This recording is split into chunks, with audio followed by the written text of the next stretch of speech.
Assalamu alaikum. I am Aksatik. The topic of my discussion is radioactive decay. Radio activity क्या होता है? एक French chemist ने 1896 में जो जिसका नाम बैक्यूरेल था, उसने इसको इंट्रोड्यूस करवाया था इस टर्म को। जब वो फ्लोरिसेंट और फॉस्फोरेसेंट मटेरियल में रेडिएशंस को ऑब्ज़र्व कर रहा था, रोइंटगन रेडिएशन को ऑब्ज़र्व कर रहा था, उसने देखा कि जो रेडियो एक्टिव मोलिक्यूल हैं उनकी जो न्यूक्लियाई है उसमें से एमिशन हो रही है रेडिएशन की स्पॉन्टेनियस न्यूक्लियर ट्रांसफॉर्मेशन के ज़रिए। तो इस टर्म को फिर उसने रेडियो एक्टिविटी का नाम दिया था, जो उसमें से रेडिएशंस की इमिशन हो रही थी। जब वो इन मटेरियल में से फ्लोरेसेंस और फास्फोरेसेंस जो मटेरियल हैं इनमें ऑब्ज़र्व कर रहा था रोइंटन जो रेडिएशंस थी, तब वो उनको ऑब्ज़र्व ना कर सका, लेकिन उसके अलावा उसने देखा कि कुछ रेडिएशन जो हैं वो पेनिट्रेट कर रही हैं, तो उनको उसने नाम दिया था फिर इस प्रोसेस को रेडियो एक्टिविटी का। और वो जो रेडिएशंस निकल रही थी, एमिशन हो रही थी, वो उनकी एमिशन जो है वो स्पॉन्टेनियस थी। और इस डिस्कवरी पर उसको नोबेल प्राइज़ भी मिला था फिज़िक्स में 1903 में। रेडियो एक्टिविटी जो है वो बेसिकली डिवाइड किया गया उसको इन कैटेगरीज़ में, जिनका नाम है कि alpha decay, beta decay, gamma ray emission, internal conversion, electron capture and positron decay. और इसका जो फैस्किनेटिंग जो फैक्ट है वो ये है कि इसमें एबिलिटी होती है रेडिएशन को रिलीज़ करने की, जो कि बिलोंग करती है इलेक्ट्रोमैग्नेटिक स्पेक्ट्रम से, जैसा कि गैमा और एक्स रेडिएशन है। इसके अलावा जो इसकी टाइप्स हैं वो हैं कॉस्मिक रेडिएशन और जो ग्रेविटेशन रेडिएशन।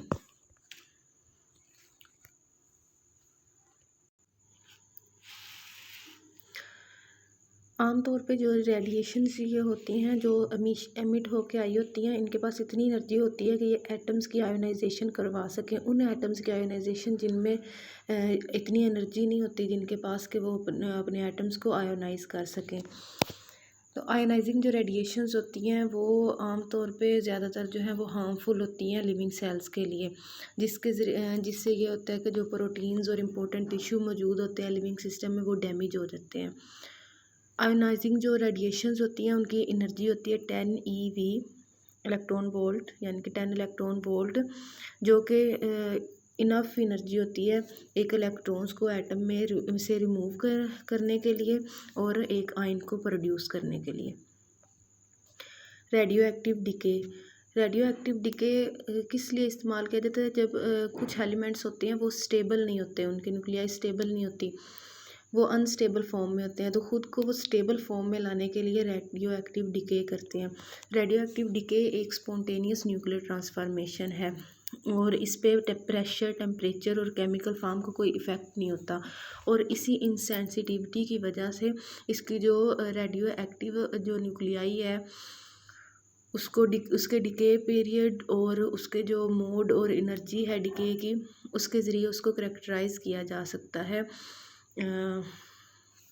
उसके अलावा रेडियो एक्टिव जो डिके है वो लार्जर जो मॉलिक्यूल्स हैं उनमें ज़्यादा पाया जाता है और जो छोटे मॉलिक्यूल्स हैं उनमें बहुत ही कम रेडियो एक्टिव डिके पाया जाता है। उसके अलावा जो एटम्स होते हैं, इवन जिनके नंबर पर प्रोटॉन्स और न्यूट्रॉन्स होते हैं, उनमें वो जो होते हैं वो हाईली स्टेबल होते हैं। लेकिन ऐसे हमारे पास एटम्स जिनके पास जो प्रोटॉन और न्यूट्रॉन जो हैं वो ओड नंबर में होते हैं, उनकी स्टेबिलिटी कम होती है। तो रेडियो एक्टिव डिके है वो एक कोशिश होती है अनस्टेबल रेडियो न्यूक्लियाइड की अपने आप को स्टेबल करने की स्पॉन्टेनियस न्यूक्लियर ट्रांसफॉर्मेशन के ज़रिए।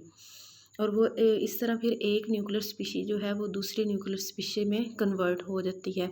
और जो पहले हमारे पास एक जो न्यूक्लियाई है वो कोशिश करती है कि वो ख़ुद को स्टेबल करे, उसको हम कहते हैं पेरेंट न्यूक्लियाई, और फिर वो डॉटर न्यूक्लियाई में कन्वर्ट हो जाती है। और जो डॉटर न्यूक्लियाई बनती है उसका मास नंबर, एटॉमिक नंबर या फिर दोनों वो चेंज होते हैं पेरेंट न्यूक्लियाई की निस्बत। जो क्वांटम स्टेट होती है ओरिजिनल रेडियो न्यूक्लियाइड की, वो एक्साइट होकर ट्रांजिशन हो उसकी हो जाती है दूसरी किसी और क्वांटम स्टेट में। और जो इन दोनों में फ़र्क होता है, इनके क्वांटम लेवल्स में, ट्रांजिशंस में, उसका जो एनर्जी डिफरेंस होता है उसको हम मेजर करते हैं और उसे हम कहते हैं कि वो डिके एनर्जी है। और जो रेट ऑफ डिके है या ट्रांसफॉर्मेशन ऑफ रेडियो न्यूक्लियाई है, उसको हम एक्टिविटी के ज़रिए डिस्क्राइब करते हैं। और एक्टिविटी का जो यूनिट है वो, जैसे कि साइंटिस्ट ने बैक्यूल ने इसे इंट्रोड्यूस करवाया था रेडियो एक्टिविटी को, तो उसका जो यूनिट है वो होगा हमारे पास एक्टिविटी का बैक्यूल, या फिर वो जो 1 बैक्यूल है वो बराबर होता है डिसइंटीग्रेशन पर यूनिट। अब एक्टिविटी क्या होती है? एक्टिविटी वो मेजर होता है number of atoms that decay per unit, यानी कि 1 सेकंड में जितने नंबर ऑफ एटम्स जो हैं उनका डिके हो रहा है, उसको हम जब मेजर करते हैं तो इसी को हम एक्टिविटी का नाम देते हैं। और जो ट्रेडिशनल यूनिट है एक्टिविटी का वो है क्यूरी। और जो रिलेशनशिप है क्यूरी और बैक्यूल के दरमियान वो ये है कि जो 1 क्यूरी है वो बराबर होती है 3.7 × 10⁻10 बैक्यूल के। आगे kinetics of radioactive decay.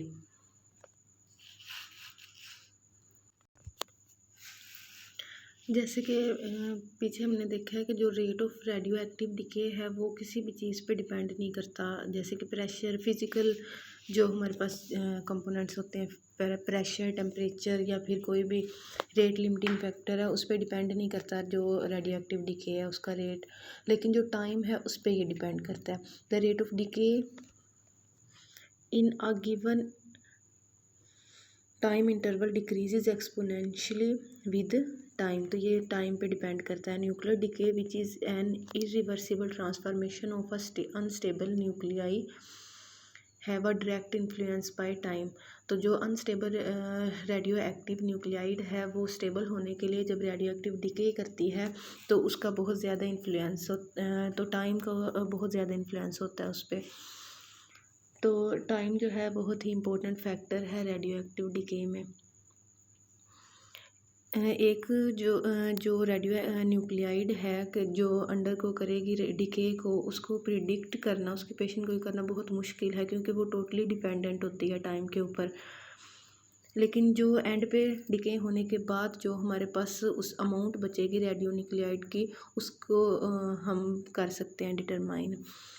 The equation below gives the number of radioactive nuclei present at time t, n is equal to n node e raised to power minus lambda t, जहाँ पे जो n node है वो क्या है, is the initial amount of the radioactive material, और n है total amount of radioactive particles at after time t is the time required for get n, और जो लैम्डा है वो है decay constant. Hence, the kinetics of radioactive decay is concerned with measuring the rates at which a radioactive decay occurs. तो kinetics है जो radio active decay की, उसका कंसर्न है कि रेडियो एक्टिव डिके का जो रेट है उस वो कैसे अकर हो रहा है, या फिर जो फैक्टर्स हैं डिसइंटीग्रेशन जब हो रही होती है एटम्स के, जो फैक्टर्स इफ़ेक्ट करते हैं उनके बारे में पता करना। आगे हाफ लाइफ। हाफ लाइफ क्या चीज़ होती है? हाफ लाइफ जब एक कोई भी न्यूक्लियाई जो है वो डिके हो रहा होता है, जब वो हाफ डिके हो जाता है, उसका जो हाफ है वो डिके हो जाता है, कम्प्लीटली डिके हो जाता है, उस टाइम को हम कहते हैं half life. The time dependence of radioactive decay is expressed in terms of half life. जो हमने पढ़ा है कि जो रेडियो एक्टिव डिके है ये डिपेंड करता है टाइम के ऊपर, तो उसका जो टाइम है उसको रिप्रेजेंट किया जाता है, एक्सप्रेस किया जाता है हाफ लाइफ के ज़रिए, जो कि क्या होता है, जो कि टाइम होता है require of 1/2 of the radioactive atoms in a sample to undergo decay. तो सैम्पल में मौजूद जो रेडियो एक्टिव एलिमेंट्स होते हैं, एटम्स होते हैं, उनको वो जब वो डिके करते हैं उनका जो 1/2 जो उनका टाइम होता है उसको ही हम कहते हैं हाफ लाइफ। इसका मतलब ये हुआ कि जो हम हाफ लाइफ अगर किसी सैम्पल की किसी सपोज़ करें कोई भी हाफ लाइफ, तो वो अगर सैम्पल में जो न्यूक्लियाई मौजूद है वो उस तक पहुंच जाए तो वही रेडियो एक्टिव की जो रेडियो एक्टिव न्यूक्लियाई है उसकी हाफ़ लाइफ होगी जो हमने सपोज की हुई होगी। तो हाफ़ लाइफ जो है वो वेरी करती है, हाफ़ लाइफ जो है वो मिलियन ऑफ ईयर्स तक भी हो सकती है और फ्रैक्शंस ऑफ सेकंड्स में भी उसको तक वो वेरी करती है। सिंपल जो टेक्निक्स हैं, लेबॉरेटरी टेक्निक्स हैं, वो जो लॉन्गर हाफ लिव्स होती हैं उनको मेजर करने के लिए इस्तेमाल की जाती हैं, जबकि जो शॉर्ट हाफ लिव्स होती हैं, शॉर्टर हाफ लिव्स होती हैं उनके लिए हमें कॉम्प्लेक्स टेक्निक्स चाहिए होती हैं। तो half life of a radioactive decay is the time required for the for half the radioactive atom to disintegrate completely, यानी कि जो एलिमेंट है, जो एटम है, रेडियो एक्टिव एटम है जो कि कर रहा है डिके कर रहा है, रेडियो एक्टिव डिके कर रहा है, जब वो हाफ डिसइंटीग्रेट हो जाए, कम्प्लीटली डिसइंटीग्रेट हो जाए उसका हाफ जो पार्ट है, तो उसी चीज़ को हम कहते हैं, उसमें जो टाइम रिक्वायर होगा उसको हम कहेंगे हाफ लाइफ। इसकी जो मोस्ट कॉमन एग्जांपल है हाफ लाइफ की वो है हाफ लाइफ ऑफ कार्बन 14, यानी कि कार्बन 14 डेटिंग। कार्बन 14 जो है उसकी जो हाफ़ लाइफ होती है 5700 ईयर्स, और ये बहुत ही रिलायबल इंफॉर्मेशन है। इससे हम जो ऑर्गेनिक मटेरियल्स हैं उनकी एज को मेजर कर सकते हैं और डिस्क्राइब कर सकते हैं। जो विलियम है, विलियम ने इस प्रोसेस को डिस्कवर किया था, डेवलप किया था कार्बन 14 डेटिंग को, which was basically on the fact that, और वो इस फैक्ट पे उसकी बुनियाद थी कि जो कार्बन है वो हर टाइम जो है हमारी एटमॉस्फेयर में मौजूद होता है। जो प्लांट्स हैं वो उनको अपने फोटोसिंथेसिस के ज़रिए उसको अपने अंदर लेके जाते हैं, फिर जो है एनिमल्स जो है प्लांट्स को इंजेस्ट करते हैं, तो इस तरह वो कार्बन जो है वो एनिमल्स के अंदर चली जाती है प्लांट से। तो ये जो कार्बन साइकिल का प्रोसेस है ये जो है इसको रिगार्ड ऐसे किया जाता है कि ये प्रोसेस ऑफ लाइफ है। इसी वजह से जो most living matter are composed of carbon, इसलिए जो कहा जाता है कि ज़्यादातर जो लिविंग मैटर है वो कार्बन से बना हुआ होता है।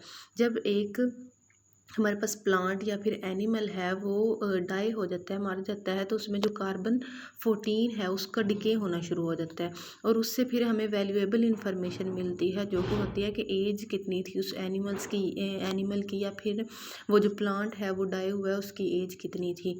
वो हम मेजर कर सकते हैं कार्बन 14 से, उनके सैंपल से लेके। और जो इक्वेशन है, मैथमेटिकल एक्सप्रेशन है उसका, ये 4 इक्वेशंस हैं उसमें, जिसमें एन नोड जो है वो initial amount of radioactive particles है, n t total amount of radioactive particle after time, और टी हाफ है लाइफ, टी जो है 1/2 वो बराबर है हाफ लाइफ के, और टी जो है वो मीन लाइफ टाइम है, और जो लैम्डा है वो डिके कांस्टेंट है। Radioactive decay is dependent on the type of particle involved in the decay process. Types of radioactive decay जो है उसकी मेन जो टाइप्स हैं ज़्यादा यूज होते हैं वो है अल्फ़ा, बीटा और गैमा रेडिएशन।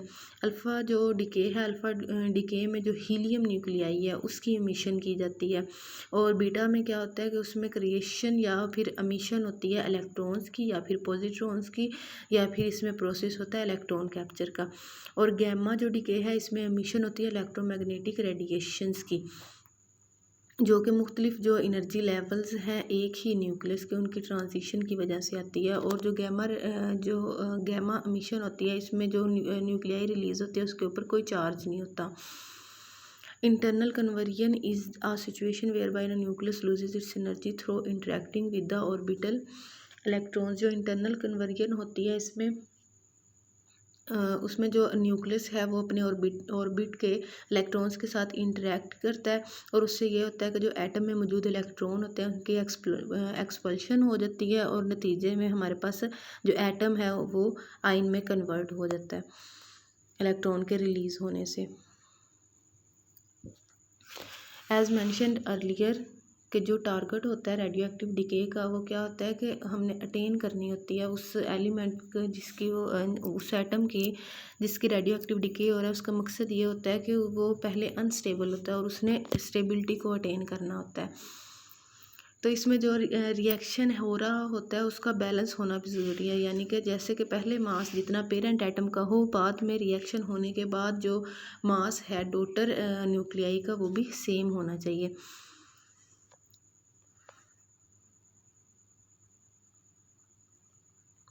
और ये कैसे होगा, जब हम इंटरेक्शन जो क्लम्बिंग इंटरेक्शन है उनको मिनिमाइज़ करें। उसके अलावा यानी कि जो रिपल्शंस हो रही हैं सेम जो एटम्स होते हैं सेम न्यूक्लियाई होते हैं, जैसे कि न्यूट्रॉन प्रोटॉन, न्यूट्रॉन के करीब आएगा तो ज़्यादा रिपल्शन होगी, प्रोटॉन के अंदर करीब आएगा तो रिपल्शन होगी। इन रिपल्शन को मिनिमाइज़ करना होगा। कैसे उसको मिनिमाइज़ करते हैं, एक पार्टिकल को लूज़ करवाते हैं, उसमें से निकालते हैं, उसकी इमिशन करवाते हैं इलेक्ट्रोमैग्नेटिक रेडिएशन की फॉर्म में। इससे ये होता है या तो फिर इन रिपल्शन को मिनिमाइज़ करने के लिए या तो पार्टिकल में से लूज़ करवाई जाती है इलेक्ट्रोमैग्नेटिक रेडिएशन, और दूसरा तरीका ये है कि उसका जो न्यूट्रॉन है, अगर न्यूट्रॉन एक दूसरे के पास है तो उस न्यूट्रॉन को प्रोटॉन में कन्वर्ट कर दो, या फिर अगर प्रोटॉन के पास है तो उस प्रोटॉन को न्यूट्रॉन में कन्वर्ट कर दो। Any type of radioactive decay is spontaneous fission. और उसके अलावा जो एक हमारे पास और रेडियो एक्टिव डिके की टाइप है वो होती है स्पॉन्टेनियस फिजन, जो कि बहुत ज़्यादा हैवी न्यूक्लियस वाले जो एटम्स होते हैं उनके लिए इस्तेमाल की जाती है। पहले उनको तोड़ा जाता है 2 इक्वल पार्ट्स में, और ये भी जो हमारे पास स्पॉन्टेनियस फिजन होती है इसको ये इलेक्ट्रॉन मैग्नेटिक रेडिएशन और न्यूट्रॉन के रिलीज़ होने से होती है। Decay series radioactive isotopes like uranium-238 and thorium-232 are still in existence since when they were produced in the universe. 1 खरब साल पहले यानी कि बिलियन साल पहले जो है यूरेनियम 238 और जो थोरियम 232 है ये पाई गई थी यूनिवर्स में, और ये अभी तक पाई जाती है। जो इनकी एग्जिस्टेंस है वो नेचुरली है, और इनकी जो हाफ लीव्स हैं वो बहुत लॉन्ग हैं, और जो इनके डिके से प्रोडक्ट्स बनते हैं, इनकी डिके होती है अल्फ़ा और बीटा पार्टिकल्स की एमिशन से इनकी डिके होती है, और उससे जो प्रोडक्ट बनते हैं वो बहुत ही लॉन्ग चेन वाले होते हैं। तो जो वो चेन होती है, the chain of this decay process of uranium 238 and thorium 232 is termed the decay series। तो इनकी डिके से जो प्रोडक्ट बनते हैं उनकी बहुत ज़्यादा लॉन्ग चेन्स बन जाती हैं। तो उन जो चेन्स बनती हैं इनके डिके से उस सीरीज़ को यानी कि उस चेन को हम कहते हैं decay series. It usually starts with 238 or 232 thorium and ends with the most stable 208 Pb और 206 Pb respectively। ये शुरू होते हैं जब इनका डिके शुरू होता है तो तब इनका जो ये मौजूद होते हैं इस फॉर्म में 238 यूरेनियम और 232 थोरियम की फॉर्म में, और जब इनका डिके होता है तो लास्ट में ये स्टेबल कंपाउंड्स में स्टेबल न्यूक्लियाई बना लेते हैं 208 Pb और 206 Pb। यानी कि यूरेनियम जो है वो बनाता है 208 Pb और जो थोरियम है वो बनाता है 206 Pb। यूरेनियम डिके सीरीज़ जो है उसमें वो काफ़ी ज़्यादा स्टेप्स होते हैं, 8 अल्फ़ा स्टेप्स होते हैं और 6 बीटा स्टेप होते हैं यूरेनियम के डिके सीरीज़ में। और and the radionuclides are related by 4n+2 in which all the mass numbers of nucleotides are. इसमें क्या होता है जो रेडियो न्यूक्लियाइड्स होते हैं उसके जो मास नंबर है उसको डिवाइड किया जाता है 4 से और 2 रिमाइंडर के साथ। और थोरियम में क्या होता है, थोरियम की जो डिके सीरीज़ है उसमें होता है 6 अल्फ़ा एंड 4 बीटा डिकेज़। इसमें यूरेनियम में 8 अल्फ़ा और 6 बीटा होती हैं, इसमें 6 अल्फ़ा और 4 बीटा होती हैं डिकेज़। और इसमें जो इनकी रेडियो न्यूक्लियाइड है उसको रिलेट किया जाता है 4n टर्म से, यानी कि mass number of radio nuclide जो है वो उसको डिवाइडेड बाय 4 किया जाता है।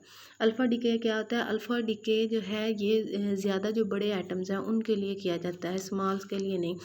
Alpha particles result in extensive ionization in matter due to energy of particle की एनर्जी की वजह से इसमें जो मैटर होता है उसमें बहुत ज़्यादा आयोनाइजेशन हो जाती है।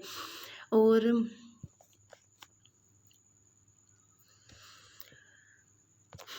जो लिमिटेड रेंज है अगर अल्फ़ा रेडिएशन की देखनी हो तो वो उसके मास और हाई एनर्जी ऑफ आयोनाइजेशन से देखी जा सकती है। अल्फ़ा पार्टिकल्स जो है वो इलेक्ट्रॉन के कोलिजन से का उन पे कोई असर नहीं होता। उसके अलावा इसमें मेन जो है प्रोसेस ये होता है कि ये हमारे पास पेरेंट एटम है और ये हमारे पास जो बनी है डॉटर न्यूक्लियाई ये है। इसका ये जो ए है वो रिप्रेजेंट कर रहा है एटॉमिक मास को और जी रिप्रेजेंट कर रहा है एटॉमिक नंबर को। तो ए जब ये बनेगी हमारे पास डॉटर न्यूक्लियाई में कन्वर्ट होगी तो A-4 यानी कि जो इसका एटॉमिक मास है उसमें से 4 जो है यानी कि 2 प्रोटॉन और 2 न्यूट्रॉन वो रिलीज़ हो जाएंगे, उनकी कमी हो जाएगी। और जो जी है जी यानी कि प्रोटॉन जो नंबर है उसमें से 2 रिलीज़ हो जाएंगे, तो ये कमी आएगी। उसके अलावा ये अल्फ़ा पार्टिकल यानी कि हीलियम न्यूक्लियाई एक बनेगा। एक्स इंडिकेट्स ये 4 इसका एटॉमिक मास है यानी कि 4 यहाँ पे हमारे पास ये रिलीज़ हुए थे एटॉमिक मास में से 2 इलेक्ट्रॉन और 2 न्यूट्रॉन और 2 प्रोटॉन। और ये 2 जो है ये वो वाला 2 है जो एटॉमिक नंबर में से -2 जो है वो रिलीज़ हुए थे। X indicate the radioactive element while A and Z are the mass and atomic number of the element.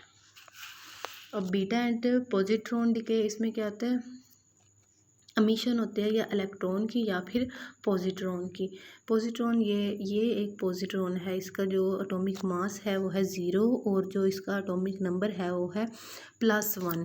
तो इसमें ये पेरेंट एटम है जिसको ए जो है इसका एटॉमिक मास है और जी एटॉमिक नंबर है। इसमें इसका जब डिके होगा तो इसमें फ़र्क क्या आएगा, जो हमारे पास एलिमेंट है इसका एटॉमिक मास सेम रहेगा, बिल्कुल सेम जैसे पहले था, लेकिन जो एटॉमिक नंबर है उसमें कमी आएगी, उसमें कोई ना कोई तब्दीली आएगी। क्या तब्दीली आएगी कि उसमें से एक जो है वो माइनस हो जाएगा, वो माइनस जो हुआ है वो कहाँ जाएगा, वो पॉजिट्रॉन हमारे पास बनाएगा, यानी कि बी है उसका 0 रहेगा हमारे पास एटॉमिक मास, यानी कि कोई चेंज नहीं आया एटॉमिक मास में। और 1 जो है वो हमारे पास प्रोटॉन रिलीज़ हुआ, साथ में ये एंटी न्यूट्रिनो बना। इसी तरह जो बीटा डिके है इसमें क्या होगा कि जो हमारे पास एटॉमिक नंबर है ऊपर इसमें एटॉमिक नंबर में से -1 हुआ था, यहाँ पे +1 हो जाएगा, तो हमारे पास एक इलेक्ट्रॉन बन जाएगा, साथ में एंटी न्यूट्रिनो बन जाएगा। बीटा रेडिएशन जो है वो interact with matter in 3 different ways.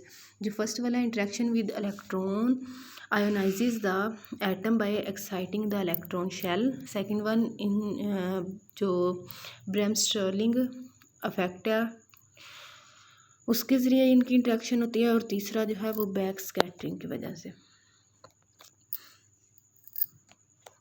जो अल्फ़ा और बीटा डिके है ये डॉटर न्यूक्लियस जो होते हैं उनको एक्साइटेड स्टेट में ही छोड़ देते हैं, और इस एक्साइटेड एनर्जी को रिमूव करने के लिए हम गैमा रे एमिशन को यूज़ करते हैं, और इस प्रोसेस को हम कहते हैं internal conversion. Transmission resulted in gamma emission leave the atomic number Z and mass number A unchanged. इसमें यह होता है कि जो हमारे पास यहाँ पे जो एटॉमिक नंबर और एटॉमिक मास है उसमें चेंजिंग आ जाती थी, लेकिन जो गैमा रेडिएशन है इसमें डिके भी होता है, लेकिन जो उसकी एटॉमिक मास होता है और एटॉमिक नंबर होता है उसमें कोई चेंज नहीं आता। For absorption of gamma rays the equation below is valid. इसमें आई है वो इंटेंसिटी ऑफ फोटोन है, और आई नोड है इनिशियल इंटेंसिटी ऑफ फोटोन, और ये म्यू रिप्रेजेंट कर रहा है अटेनुएशन कोफिशिएंट को, और D distance travelled by the photon.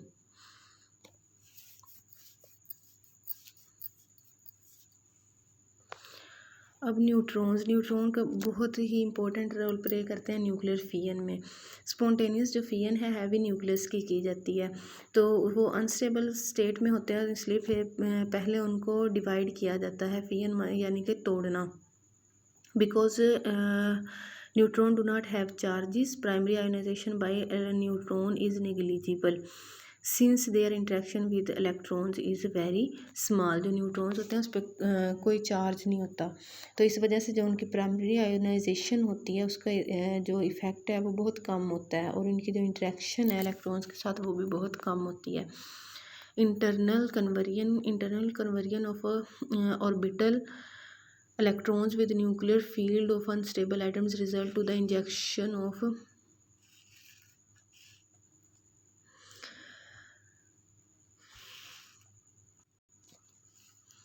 जो इंट्रैक्शन होता है ऑर्बिटल इलेक्ट्रॉन्स का न्यूक्लियर फील्ड के साथ अनस्टेबल एटम्स के न्यूक्लियर फील्ड के साथ उसके रिजल्ट में ये होता है कि जो उसके इलेक्ट्रॉन्स होते हैं उसका इखराज शुरू हो जाता है, इजेक्शन शुरू हो जाता है एटम से। और इसी चीज़ को हम कहते हैं इंटरनल कन्वर्जन। जो इंटरनल कन्वर्जन है ये डिफरेंट होती है इलेक्ट्रॉन कैप्चर से और बीटा डिके से, इस लिहाज से क्योंकि इसमें जो न्यूट्रॉन है वो उसका डिके नहीं होता। और ये इलेक्ट्रोमैग्नेटिकली एक्साइटेड स्टेट में जो मौजूद एटम होते हैं उनमें इस्तेमाल किया जाता है। और जो अगर हमने इंफॉर्मेशन जो है वो लेनी हो इलेक्ट्रिक मल्टीपोल करैक्टर न्यूक्लियस के इलेक्ट्रिक मल्टीपोल करैक्टर के बारे में या फिर इलेक्ट्रॉन की बाइंडिंग एनर्जी के बारे में जो डॉटर न्यूक्लियाई हमारे पास बनी है, तो वो हम इंटेंसिटीज़ ऑफ इंटरनल कन्वर्जन से ऑब्टेन कर सकते हैं। अब इलेक्ट्रॉन कैप्चर क्या होता है ऊपर हमने पॉजिट्रॉन वाला पढ़ा, ये उसमें क्या होता है एक इलेक्ट्रॉन निकलता है, इसमें एक इलेक्ट्रॉन हमने ऐड करना होता है और उससे हमारे पास एक बाद में एंटी न्यूट्रिनो बनता है। Electron capture also referred as K capture. इससे के कैप्चर क्यों कहा जाता है? इसलिए कहा जाता है क्योंकि के शेल जो है वहाँ से इलेक्ट्रॉन को रिलीज़ करवाया जाता है, ऐड करवाया जाता है। पोस्ट्रॉन डीके इफेक्ट है, ठीक है। वहाँ पे ये होता है कि के शेल से इलेक्ट्रॉन को लिया जाता है और फिर उसको जो एम्प्टी के शेल है वहाँ पे शिफ्ट कर दिया जाता है हायर लेवल से लोअर लेवल की तरफ। जैसे कि ये देखें इसमें इलेक्ट्रॉन को उसने ऐड किया, यहाँ पे एक इलेक्ट्रॉन को इसके अंदर ऐड किया है तो ये हमारे पास बन गई है। स्पॉन्टेनियस फिजन में क्या होता है मैसिव न्यूक्लियस जो होते हैं उनको ब्रेक डाउन किया जाता है। जैसे कि हमारे पास क्या है U-235 है, इसको स्प्लिट किया जाता है 2 स्मॉलर फ्रेगमेंट्स में। और जो सम होता है यानी कि पेरेंट एटम को हमने तोड़ के 2 डॉटर एटम्स बनाया। अब अगर हमने 2 डॉटर न्यूक्लियाई को जब देखना है उनके मास को मेजर करना है तो वो पेरेंट एटम से कम होगा, तो इसी चीज़ को हम कहते हैं कि स्पॉन्टेनियस फिजन। जो स्पॉन्टेनियस फिजन है 1940 में के पैटरसक और जे फ्लेरोफ ने ना 238 जो यूरेनियम है इसमें एडिशन करवाई थी अल्फ़ा पार्टिकल्स की, और उससे फिर इनका डिके हुआ था और वो 2 में कन्वर्ट हो गया था और इसी को उसने स्पॉन्टेनियस फिजन का नाम दिया था।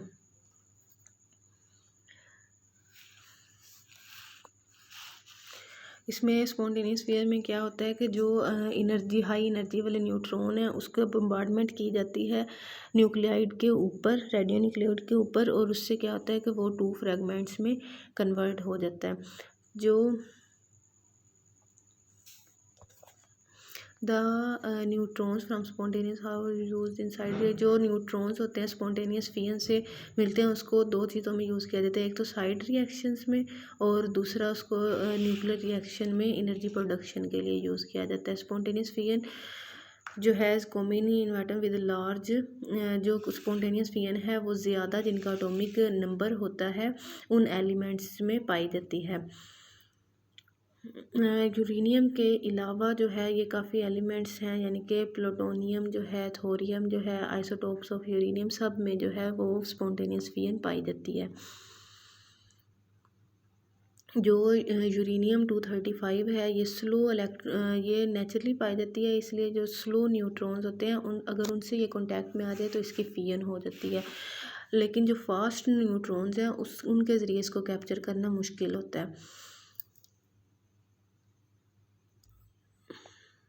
कंक्लूजन अब क्या है, जो रेडियो एक्टिव डिके है मुख्तलिफ एटम का वो मुख्तलिफ चेंजेस को शो करता है, जैसे जैसे उसका एटॉमिक नंबर या पार्टिकल मास या फिर एनर्जी ऑफ एमिशन बढ़ती है। जो अल्फ़ा पार्टिकल है वो लार्जर एटम्स के लिए यूज़ किया जाता है और स्मॉलर एटम्स के डिके के लिए बीटा रेडिएशन को यूज़ किया जाता है, फिर वो इलेक्ट्रॉन कैप्चर को। इसके अलावा हम गैमा जो रेडिएशन है, गैमा एमिशन है, उसको यूज़ करते हैं और जो न्यूट्रॉन को यूज़ करते हैं स्पॉन्टेनियस फिजन के लिए और इसको फिर कन्वर्ट कर देते हैं सब एटॉमिक पार्टिकल्स में। This is the end of my presentation.